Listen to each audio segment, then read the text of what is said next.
من فکر میکنم که اوباما اگر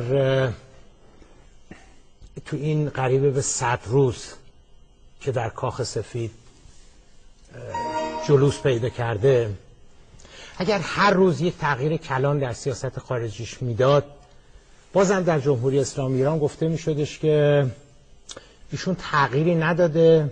الان بحث جمهوری اسلامی نداره، فقط شما مهمترین شاخص تغییر رو بگین. نه ببین آخه اصلا اینجوری که شما داری مطرح میکنی از اول فی الواقع این محکوم هستش که هیچ تغییری نداده، دروغ گفته، فریبکاری کرده. چرا دیگه اینجوری که شما برنامه عزیزم از ستاب کردی این هستش که ایشون گفته که میخوام تغییر بدم، ولی خب کو تغییر؟ چه تغییری؟ هیچ تغییری چیز نشد و اینها. خب همین دیگه، ما اگه تغییر کرده شما تغییرات بگید. به نظر من وقتی شما اینجوری مطرح میکنید، میگید که الزامش میکنید، میگید که تغییراتی رو باید به وجود می آورد.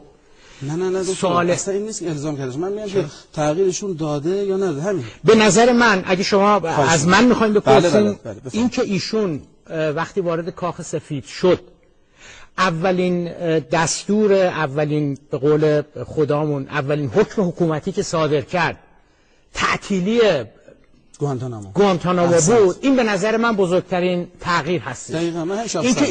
اینکه ایشون اذعان کرد که ما بایستی هر چه سریعتر از عراق بریم بیرون، این به نظر من تغییر هستش.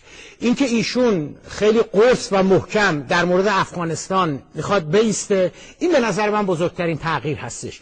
اینکه ظرف 48 ساعت گذشته بزرگترین حملات رو مطبوعات اسرائیل علیه آقای اوباما مطرح کردن به خاطر موضع‌گیری که داره در بحث هسته‌ای به وجود میاره، این به نظر من تغییر هستش. منتها خب من فکر کنم اگه اوباما سند همه این کره زمین رو هم 6 دنگش رو به نام ما زده بود، ما در ایران میگفتیم نه تغییری به وجود اومده، هیچی نشده و ایشون هم گرگزاده هستش، همچنان که میگن.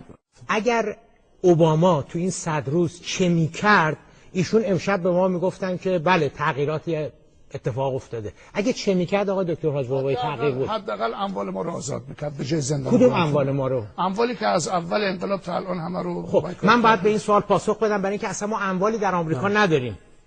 ما اصلا اموالی در برخلاف اون چه که آقای دکتر حاج بابایی و خیلی های دیگه میگن. ببینید آقای دکتر حاج بابایی، زمانی که سفارت آمریکا در ایران رو ما در 13 آبان 1358 اشغال کردیم و منجر به قطع رابطه شد در زمان اون سال 58، ما بین 11 تا 13 میلیارد دلار توی بانک‌های آمریکا سپرده بود که از قبل از انقلاب مونده بود.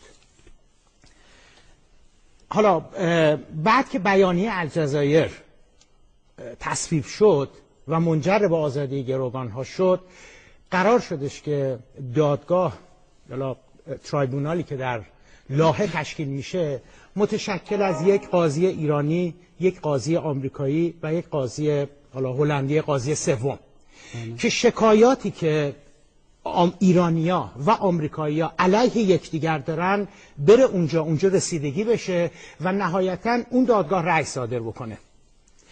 از اواخر سال 59 که بیانیه الجزایر شروع کرده به کار کردن، صدها و هزاران ایرانی که بعد از انقلاب اینا رفتن آمریکا، حالا بگیم طاغوتی، بگیم فرار کردن و قصه هازا، اینا چون سیتیزن آمریکا شدن، چون گرین کارت گرفتن و تبعی آمریکا شدن، اینا اومدن به اون دادگاه مراجعه کردن و علیه اموالشون که در ایران مصادره شده، حالا دولت مصادره کرده، با هر کی مصادره کرده، من گفتن آقا ما این کارخونه رو داشتیم، این زمین رو داشتیم، این ساختمون رو داشتیم، این در ایران مصادره شده و ما برای چی مصادره شده؟ ما نه بدهی داشتیم، نه اجازه بدید. اون وقت اینها تمام وقتی رسیدگی شده معلوم شده که اینها باید فی الواقع غرامت دولت جمهوری اسلامی ایران بپردازه و از محل اون 11 میلیارد و 13 میلیارد پرداخت. یعنی اساسا 11 میلیارد و 13 میلیارد دیگه وجود نداره.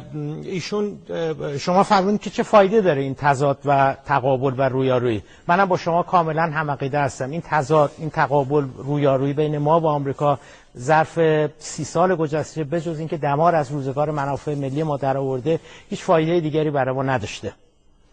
فایدهش رو باید از کسانی پرسید که این همه اصرار دارن که بین ما و آمریکا، بین ما و نظام سلطه، بین ما و استکبار جهانی تضاده و ما پرچمدار مبارزه با آمریکا هستیم. فایده رو باید از اونها پرسید که چه فایده و چه سودی نصیب ما در این 30 سال بوده. اون چیزی که آقای جبرئیلی دارن میگن این هستش که آقا جون بین جمهوری‌خواه و دموکرات‌ها هیچ فرقی نیستش. اساساً در ایران این تفکر وجود داره که چون آمریکا امپریالیست هست، چون آمریکا استکبار هست، چون آمریکا نظام سلطه هستش، بنابراین چه فرقی میکنه که آقای باراک حسین به قول آقای دکتر حاج بابایی حسین اوباما هستش یا بوش هستش، اینا همه سرتا یک کرباسن.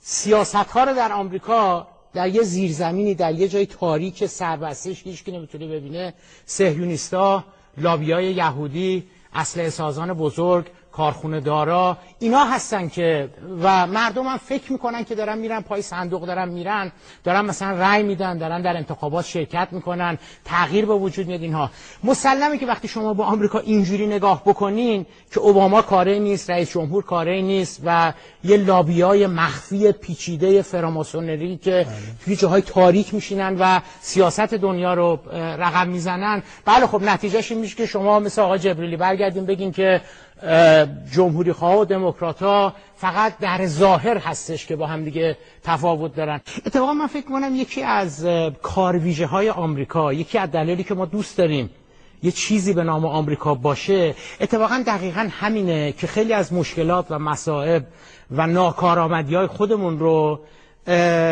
یه چیزی باشه به نام آمریکا که ما بریزیم گردن اون.